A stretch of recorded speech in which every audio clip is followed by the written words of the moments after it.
कैसे हैं आप लोग। पिछले लेक्चर में हमने बात कर ली थी रेजिस्टेंस के बारे में, ओम्स लॉ के बारे में। ओम्स लॉ में क्या हमको पता चला था, रिलेशन मिला था हमको R equals to V upon I का। आज हम बात करेंगे हमारी पिछले लेक्चर में बात हुई थी सुपर कंडक्टर से। उसके पहले कुछ चीजें जान लेते हैं। जैसे मैंने डिफाइन किया था कंडक्टेंस को, ठीक है, कंडक्टेंस को, इसको जो डिनोट करने का सिंबल है वो स्पेसिफिक सिंबल सी आपको नहीं मिलेगा, हर बुक में अलग अलग मिलेगा। लेकिन याद रखने के लिए आप क्या कर सकते हैं, इसको सी ले सकते हैं, ठीक। लेकिन जो स्टैंडर्ड बुक आपको मिलेंगी उसमें कंडक्टेंस का जो आपको सिंबल है वो है ही नहीं, वो आपको मिलेगा ही नहीं, ठीक। इसका फॉर्मूला क्या बन रहा था आपका 1 अपॉन R का। तो ओम्स लॉ के बाद हमें क्या पता लगेगा, ओम्स लॉ से हमको क्या पता चला था, R equals to V upon I। तो कंडक्टेंस आपकी क्या हो जाएगी, I बाई V। यही चीज हम पिछले लेक्चर में कैलकुलेट कर रहे थे ग्राफ प्लॉट करके, experimental verification of Ohm's law, ठीक। फिर उसके बाद क्या बात होती है, एक फॉर्मूला बताया था R equals to rho L by A का, ठीक है। आज इसके बारे में डिटेल में बात होगी। तो ये मैंने फॉर्मूला आपको बताया था, इसमें मैंने आपको रो की बात बताई थी समझाने के लिए उस समय, क्योंकि उस समय फॉर्मूले की बात हम नहीं कर रहे थे। अब फॉर्मूले की बात करेंगे, उसके पहले बता देता हूं कि आपको डाउट ना क्रिएट हो। तो मैंने इसको डेंसिटी किस टर्म में बताया था, ये भी मैंने उस समय क्लियर कर दिया था, लेकिन एक बार फिर बता दे रहे हैं। डेंसिटी इस टर्म में बताया था फ्री इलेक्ट्रॉन्स के टर्म में, ठीक। फ्री इलेक्ट्रॉन्स के टर्म में इसलिए बताया था क्योंकि रेजिस्टेंस जो होती है वो आपकी इनवर्सली प्रोपोर्शनल होती है फ्री इलेक्ट्रॉन से। फ्री इलेक्ट्रॉन ज्यादा होंगे तो रेजिस्टेंस आपकी सीधी सी बात है कम हो जाएगी। तो यहां पे रो का क्या है, अब फॉर्मूले की बात करेंगे तो रो की वैल्यू क्या आती है, यहां पे रेजिस्टिविटी, ठीक है। लेकिन अगर आपको फैक्टर्स के टर्म में याद रखना है तो आपको रो डेंसिटी के टर्म में याद रखना है। डेंसिटी किसकी, फ्री इलेक्ट्रॉन्स की, ठीक। तो ये बात हो गई थी कंडक्टेंस एंड रेजिस्टिविटी। अब बात करते हैं सुपर कंडक्टर्स की।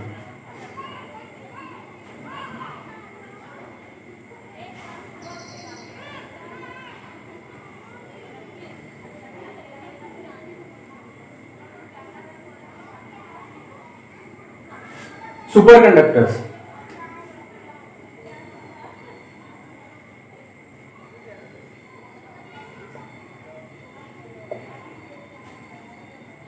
ठीक।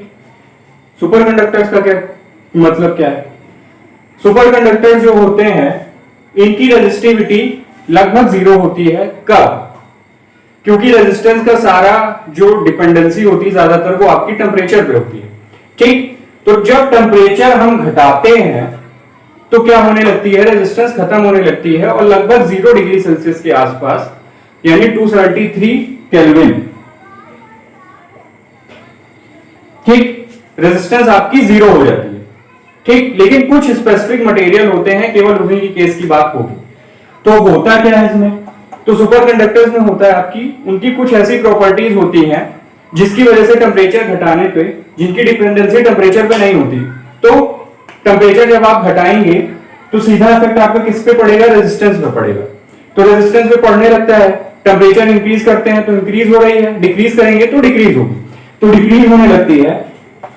डिक्रीज होने के बाद वो क्या करती है, मैग्नेटिक फ्लक्स लाइंस इंड्यूस करती है, मतलब निकालती है, जिसकी वजह से आपका क्या होता है, सुपर कंडक्टिविटी शो करने लगता है। रेजिस्टेंस 0 हो जाएगी तो सीधी सी बात है आपकी जो करंट है वो ज्यादा फ्लो होने लगेगी, ठीक। तो वहां पे जो आप पोटेंशियल मेंटेन करते हैं रेजिस्टेंस इंक्रीज होने के बाद, क्योंकि दो चीज इंपॉर्टेंट है, एक करंट है, एक पोटेंशियल। जब तक पोटेंशियल नहीं होगा तब तक आपकी करंट नहीं फ्लो होगी। तो रेजिस्टेंस इंक्रीज करती है तो आपको पोटेंशियल मेंटेन करने के लिए पोटेंशियल को भी इंक्रीज करना पड़ता है, जिससे आपकी करंट कांस्टेंट रह सके। कैसे, फॉर्मूला था आपका R equals to V upon I का, ठीक है, R equals to V upon I का। अब आपको क्या करना है, रेजिस्टेंस इंक्रीज हो रही है तो आपको तो करंट कांस्टेंट चाहिए, रेजिस्टेंस इंक्रीज होगी तो क्या होगा, करंट डिक्रीज होने लगेगी। तो आपको क्या करना पड़ेगा, कांस्टेंट रखने के लिए पोटेंशियल आपको इंक्रीज करना पड़ेगा, जिससे आपकी करंट कांस्टेंट रह पाएगी, ठीक। तो ये बात हो गई आपकी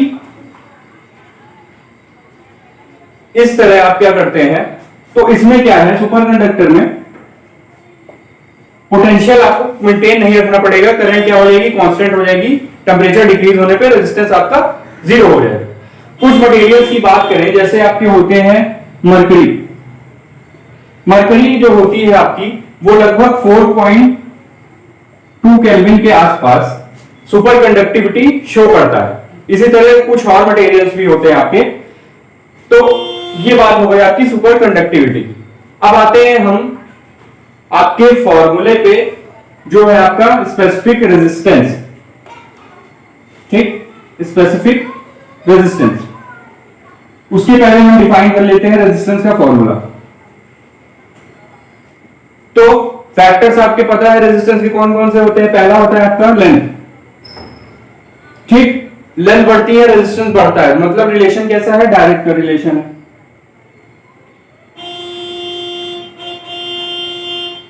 ठीक, cross section area, cross section area बढ़ता है तो रेजिस्टेंस क्या होती है, डिक्रीज होती है, मतलब इनवर्सली का रिलेशन। ठीक, इन सब की बात पिछली लेक्चर की वीडियोस में हो चुकी है, तो इसको मैं डिटेल में नहीं कर रहा हूं। तो सीधा हम उस फैक्टर्स पे आ रहे हैं। तो ये फैक्टर्स क्या है, ये लेंथ है, ये एरिया है, क्रॉस सेक्शनल एरिया। तो इसको हम जब कंबाइन करेंगे तो क्या आएगा आपका, रेजिस्टेंस आपका प्रोपोर्शनल होगा किसके, ratio of length and area of cross section के। ठीक, प्रोपोर्शनैलिटी साइन हटाते हैं तो फिर क्या आता है आपका, कांस्टेंट आता है। एक कांस्टेंट आता है, यहाँ पे कांस्टेंट आपका क्या आएगा, रो आएगा, रो एल बाई ए। ठीक, अब ये रो क्या है, इसी को हम बोलते हैं स्पेसिफिक रेजिस्टेंस या रेजिस्टिविटी।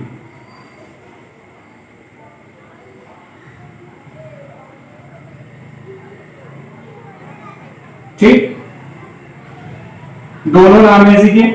स्पेसिफिक रेजिस्टेंस भी आपका रो होता है और रेजिस्टिविटी भी आपकी रो ही होगी। अब ये आपकी स्पेसिफिक रेजिस्टेंस हो गई, तो इसके टर्म में अगर फॉर्मूले की बात करें तो क्या आएगा आपका, आर ए बाई एल। ठीक है, आर ए बाई एल। अब जैसे रेजिस्टेंस है, अब इसकी यूनिट की बात कर लेते हैं, फिर आगे चलते हैं। इसकी यूनिट क्या हो जाएगी आपकी, रेजिस्टेंस, रेजिस्टेंस की यूनिट होती है ओम। ठीक, एरिया की यूनिट क्या होती है, स्टैंडर्ड यूनिट मीटर पर स्क्वायर, मीटर स्क्वायर। लेंथ की मीटर, मीटर से मीटर कैंसिल आउट तो क्या बचा, ओम मीटर। तो स्पेसिफिक रेजिस्टिविटी की आपकी यूनिट क्या होती है, स्पेसिफिक रेजिस्टेंस की ओम मीटर। अब आपको डाउट हो रहा होगा कि ये रेजिस्टेंस और स्पेसिफिक रेजिस्टेंस में क्या अंतर है। तो जैसा कि पता है कि ये एक कांस्टेंट के टर्म पे आया है, तो हर मटेरियल के लिए इसकी वैल्यू अलग अलग होती है। ठीक, उस डिपेंड नहीं करता उसकी लेंथ कितनी है, उसका एरिया कितना है। रेजिस्टेंस जो है आपकी, उसकी डिपेंडेंसी किस पे है, लेंथ, एरिया, टेम्परेचर, इन सब पे। लेकिन रेजिस्टिविटी की डिपेंडेंसी नहीं होती किसी चीज पे, उसकी एक कांस्टेंट वैल्यू होती है हर मटेरियल के लिए। ठीक, तो एक तरह से हम कह सकते हैं जो आपकी रेजिस्टिविटी है वो आपकी क्या है, मटेरियल की प्रॉपर्टी, हर मटेरियल के लिए अलग अलग होगी। ठीक है, डिपेंडेंसी नहीं है कि कितनी बड़ा हम उसका मटेरियल का एरिया ले रहे हैं या लेंथ ले रहे हैं। ठीक, तो वो किस स्पेसिफिक रेजिस्टेंस हम बोल सकते हैं कि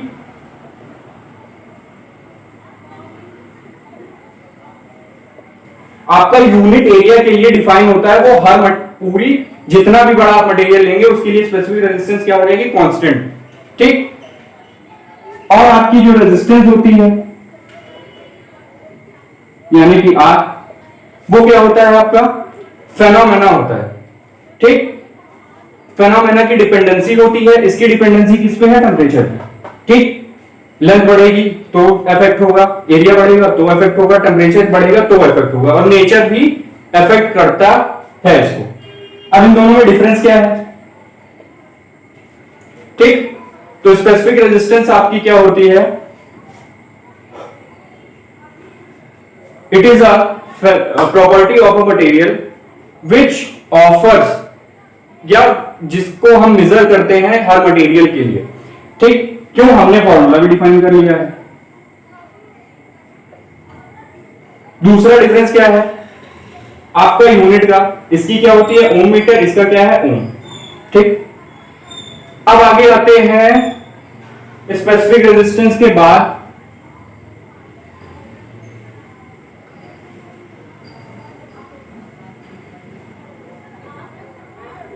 स्पेसिफिक रेजिस्टेंस के बाद आते हैं हम कंडक्टिविटी। ठीक, वो कंडक्टेंस था, ये क्या है कंडक्टिविटी, इसका सिंबल होता है सिग्मा। ठीक, कंडक्टिविटी। अब बात करते हैं कंडक्टिविटी की।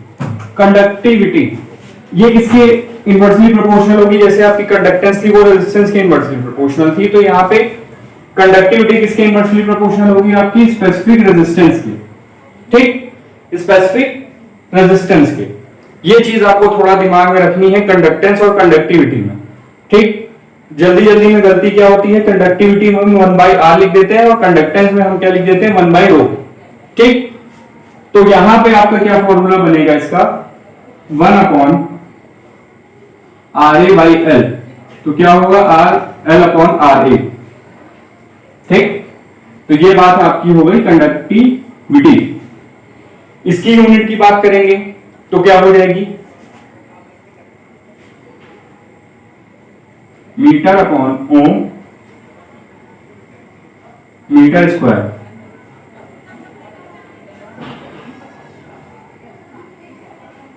ओम inverse metre inverse. Ohm inverse को हमने डिफाइन किया था किससे, मोह से, लेकिन वो बाद में रिप्लेस किससे हुई, साइमन से। तो ये क्या हो जाएगी साइमन मीटर इनवर्स। ठीक, तो ये आपकी यूनिट बनेगी किसकी, कंडक्टिविटी। एक चीज रह गई पिछले टॉपिक में कि स्पेसिफिक रेजिस्टेंस की भी आपकी डिपेंडेंसी होती है, लेकिन वो एरिया और लेंथ पे ना होके वो आपकी किस पे होती है, मटेरियल एंड टेम्परेचर पे। तो वो भी देख लेते हैं।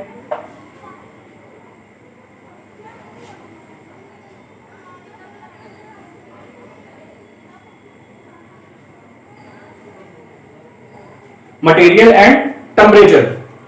मटेरियल, हर मटेरियल की प्रॉपर्टी अलग अलग। ठीक, हर मटेरियल के लिए कांस्टेंट अलग अलग। अगर हम बात करें मेटल्स की, तो मेटल्स में जो आपकी स्पेसिफिक रेजिस्टिविटी होती है वो आपकी किस रेंज की होती है, 10 की पावर -7 से 10 की पावर -8 से 10 की पावर -7 ओम तक। ठीक, ये आपकी किसके लिए है, मेटल्स के लिए। ठीक, बात करें सेमी मेटल्स या सेमीकंडक्टर्स की, तो सेमी मेटल्स के लिए क्या होती है 10 की पावर -5 से 10 की पावर -1 तक। ठीक, वही बात करें अगर आपकी इंसुलेटर्स की, इंसुलेटर्स में क्या होता है 10 की पावर 5 से 10 की पावर 8 ओम तक। तो आप खुद ही देख सकते हैं इसकी रेंज कितनी वैरी कर रही है हर मटेरियल के लिए। ठीक, तो इसकी डिपेंडेंसी किस पे होगी कि कौन सा मेटल हम यूज कर रहे हैं, मेटल यूज कर रहे हैं, सेमी मेटल यूज कर रहे हैं या इंसुलेटर यूज कर रहे हैं। ठीक है, टेम्परेचर की, टेम्परेचर में क्या होता है, टेम्परेचर इंक्रीज करने पे आपकी क्या बढ़ रही थी, रेजिस्टेंस बढ़ रही थी। तो ये भी क्या करता है, इंक्रीज करता है। ठीक है, क्यों, टेम्परेचर इंक्रीज करने पे आपका क्या होता है, केमिस्ट्री में थोड़ी बात कर ले इसकी, बेसिक रीजन क्या होता है। तो जब हम हीट प्रोवाइड करते हैं तो बॉन्ड ब्रेकिंग होती है। ठीक, बॉन्ड ब्रेकिंग से आपका क्या होता है, फेस चेंज होता है। ठीक, फेस चेंज होने की वजह से आपका क्या होता है कि उसकी मटेरियल की प्रॉपर्टी बदल जाती है। ठीक है, तो जैसे ही हम सॉलिड से लिक्विड में आते हैं, लिक्विड में गैस में आते हैं, तो उसकी प्रॉपर्टी क्या होती है, बदलने लगती है। इसलिए जो आपकी स्पेसिफिक रेजिस्टेंस होती है, टेम्परेचर इंक्रीज करने पे फेस चेंज होना स्टार्ट हो जाता है, इसलिए आपकी क्या होती है, उसकी रेजिस्टिविटी की वैल्यू बढ़ जाती है। ठीक, अब बात करते हैं कि कौन कौन से प्रेफरेंसेस होते हैं या चॉइसेस ऑफ वायर कौन कौन सी होती है।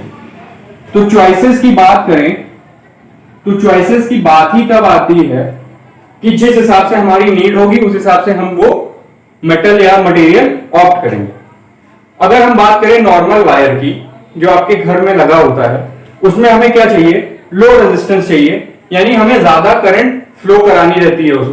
उसमें हम अगर रेजिस्टेंस बढ़ा देंगे तो आपका क्या होगा, करंट की वैल्यू कम हो जाएगी, जिसकी वजह से लो वोल्टेज जो आप बोलते हैं कि कभी कभी लाइट डिम हो जाती है, आप बोलते हैं लो वोल्टेज है, वो वही होता है कि रेजिस्टेंस ऑफ द वायर कभी कभी इंक्रीज हो जाती है हीट होने की वजह से, इसी वजह से आपका शॉर्ट सर्किट हो जाता है। तो हमें उसमें क्या चाहिए, लो रेजिस्टेंस चाहिए। लेकिन अगर हम वही बात करें अगर रेजिस्टेंस वायर की, ठीक, जो हम कल यूज कर रहे थे किसमें, इलेक्ट्रिकल वेरिफिकेशन में, एक्सपेरिमेंटल वेरिफिकेशन में, ओम्स लॉ के, तो उसमें क्या हो रहा था, जो आपकी रेजिस्टेंस वायर होगी उसमें क्या होना चाहिए, रेजिस्टेंस ज्यादा होना चाहिए। ठीक, क्यों, हमें क्या करनी है, एक्सेस करंट को हटाना है सर्किट से कि हमारा अप्लायंसेस जो हम उसमें कनेक्ट किए हैं वो इफेक्ट ना हो जाए, क्योंकि ज्यादा करंट फ्लो होने से भी उसमें क्या हो जाती है, उसकी वायरिंग बर्न आउट हो जाती है, जिसकी वजह से वो अप्लायंसेस इफेक्ट हो जाता है ज्यादा। तो उसमें हमें क्या करना है, एक्सेस करंट को विड्रॉ करना है सर्किट से, तो हमें वहां चाहिए हाई रेजिस्टेंस। वहीं अगर बात करें हम फ्यूज वायर वगैरह की, तो उसमें क्या होता है, उसमें रेजिस्टेंस और हाई होती है और मेल्टिंग पॉइंट उसका लो होता है, जिससे अगर उससे ज्यादा अगर करंट फ्लो हो रही है तो सर्किट को ना इफेक्ट करे, इसलिए वो क्या हो जाता है, बर्न आउट हो जाता है। ठीक, तो अलग अलग यूज के हिसाब से अलग अलग वायर होते हैं अकॉर्डिंग टू देयर रेजिस्टेंस।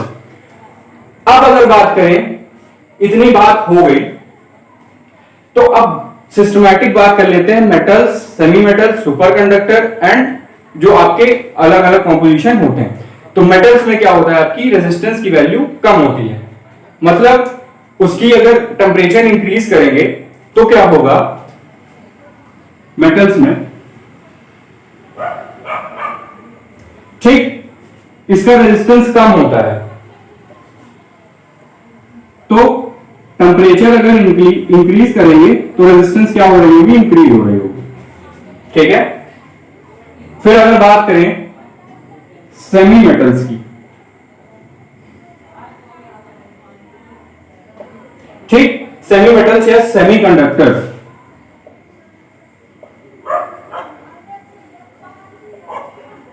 तो इसमें क्या होता है,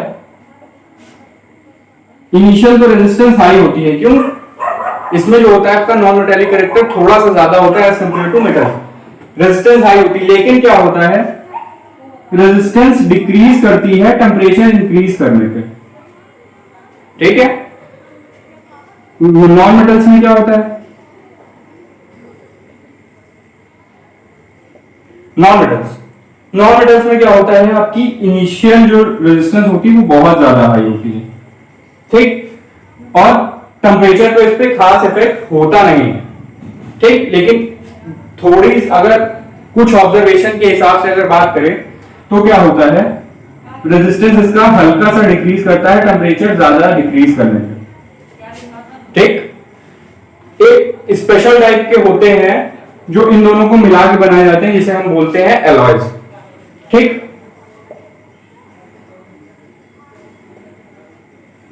एलॉयज में क्या होता है, एलॉयज में डिपेंड करेगा किस पे, कौन सा आप ज्यादा ले रहे हैं, मेटल ज्यादा ले रहे हैं नॉन मेटल, वो आपकी प्रॉपर्टी को ग्रैब करेगा जिसकी अमाउंट ज्यादा होगी उस कॉम्पोजिशन में। सुपर कंडक्टर्स में तो बता ही चुके हैं कि टेम्परेचर डिक्रीज करने पे रेजिस्टेंस आपकी डिक्रीज होती है, तो ये एज अ मेटल की तरह होते हैं, लेकिन हर मेटल में ये नहीं होगा। रेजिस्टेंस जो होती है वो आपकी स्पेसिफिक क्वांटिटी हो जाती है एक टेम्परेचर के बाद, अगर उसमें आप गिराते हैं तब भी कोई खास इफेक्ट पड़ेगा नहीं रेजिस्टेंस पे। लेकिन जो स्पेशल होते हैं जैसे आपके सुपर कंडक्टर्स, उसमें क्या होता है, टेम्परेचर डाउन करने पे आपका रेजिस्टेंस डिक्रीज करता है। तो इसी के साथ हमने अपनी फर्स्ट यूनिट खत्म कर ली है। फॉर्मूले देख लीजिए, बेसिक टर्म्स आप देख लीजिए, अच्छे से इसको समझ लीजिए। कोई डाउट हो तो आप कमेंट सेक्शन व्हाट्सएप पे पूछ सकते हैं, क्योंकि इसके बाद जो बातें होंगी सब इसी पे डिपेंडेंट होंगी, तो इसका कॉन्सेप्ट आपको क्लियर होना जरूरी है। ठीक, तो फर्स्ट यूनिट की बाकी जो आपकी वीडियोस हैं वो आप इसी के सीरीज में देख सकते हैं, क्योंकि एक सीरीज चल रही है कंटिन्यू। ठीक, तो आज इसी के साथ इस लेक्चर को रोकते हैं, अब नेक्स्ट लेक्चर में मिलेंगे नेक्स्ट यूनिट के साथ। तो आज के लिए इतना ही, थैंक यू।